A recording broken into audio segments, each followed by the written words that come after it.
Hello. This week we learning Parsha Shoftim.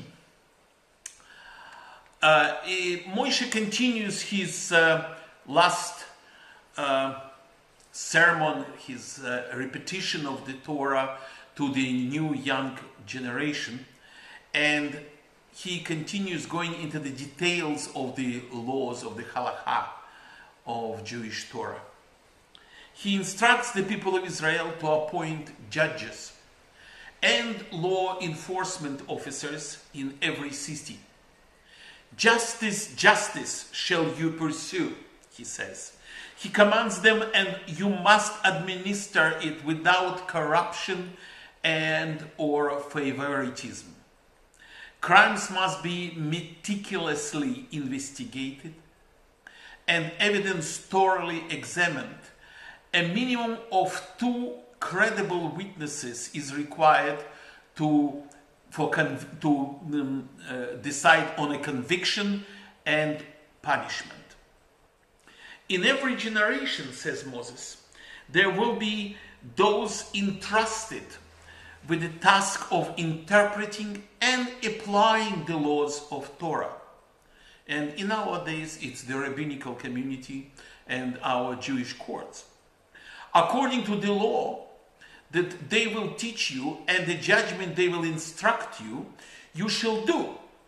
You shall not turn away from the thing that they say to you, to the right nor to the left.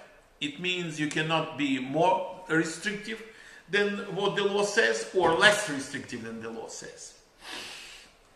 Shoftim also includes the prohibitions against adultery and sorcery, laws governing the appointment and behavior of a king, telling him that he cannot have thousands of wives, many wives, like for instance King Solomon had 1,000 wives, where the law basically says not more than 18. Well, I don't know how to manage one, so how they managed 18 beats me. And guidelines for creation of cities of refuge for the inadvertent murderers. Also set forth many of the rules of war, the exemption from the battle for one who just built a house. It means that if you built a house, built a home, and didn't have a year to live in it, you are exempt from the military service, and particularly going to war. The one who planted a vineyard, the same. The one who just got married. And last but not least is the one who is afraid and soft-hearted. The requirement, this was done in order for the people which are afraid, first of all, not to be recognized because people, when they going back from the front, because they have been exempt, nobody knows why. Maybe he planted a vineyard, or maybe he had got a new home, or maybe he just got married, right? And more than that, it was necessary so that the ones which remain will not be affected by the person who is afraid. The requirement to offer terms of peace before attacking a city, clearly stated, and prohibition against wanton destruction, unnecessary destruction of something of value, exemplified by the law that forbids to cut down fruit trees, even when laying a siege to a city.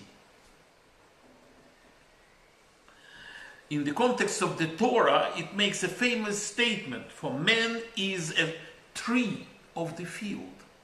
Because as a matter of fact, when you're thinking about the different domains, inanimate, which is stones and concrete and bricks and all of this and the rocks, and the plant world, which is vertical, the trees and shrubs and everything grows vertical, and then the animal world, which is horizontal, most of them are walking on their 4 legs, and the only species which are 2-legged and vertical in the vertical plane are humans. So we are very close to trees in many respects. to the plants, because we are as vertical as they are. Parsha concludes with the law of the Eglach Arufach, the special procedure to be followed when a person is killed or found dead by an unknown murderer, and his body is found in the field, and the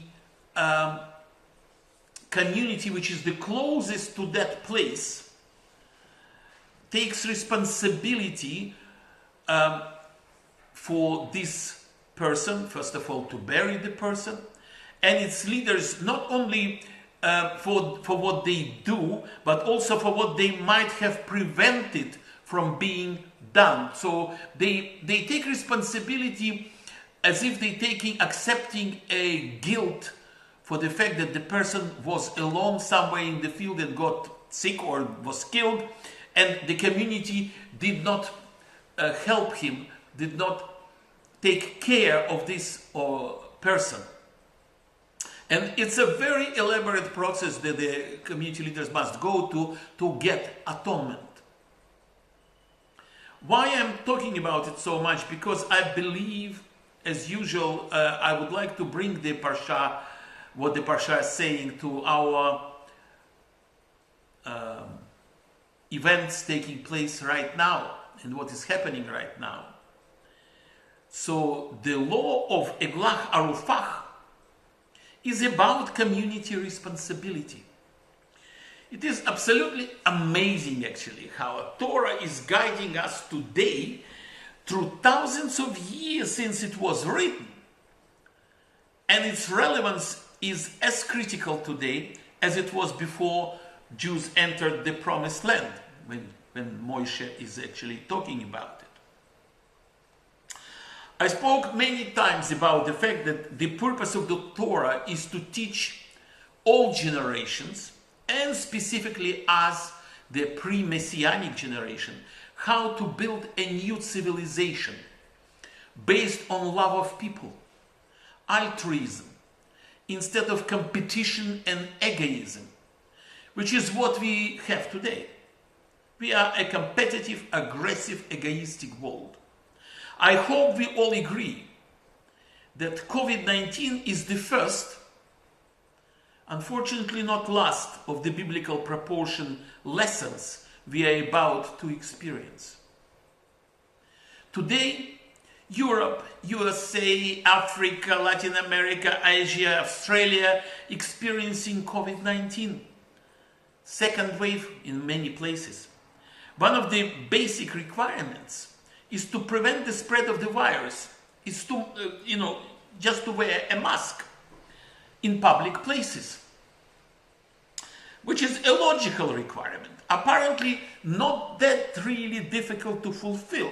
Yeah, it's a bit more difficult to breathe, but nothing major. It protects you, yes, a little bit, but most of all, it protects your fellow human beings around you from getting infected from you, regardless if you do or you do not have the symptoms. You might be a carrier, and you may not even know about it. The anti-mask wearing demonstrations today, last few days and last few weeks actually, in Spain, Belgium, France, UK, and even in a very sick Melbourne in Australia, are a classical demonstration how selfish, egoistic, and uncaring our society is. This is why I believe spiritual world will keep this virus active with us humans for a long time, until we learn the rights or the entitlements come after responsibilities, not the other way around. The Torah is highlighting to us this week that a community is responsible for a life of an even total stranger, and community leaders must go through this elaborate process to atone for community for the death of the stranger. It means that community leaders and the whole community must accept a responsibility for the stranger who was killed or died alone. It teaches us that we are responsible for others, for other people.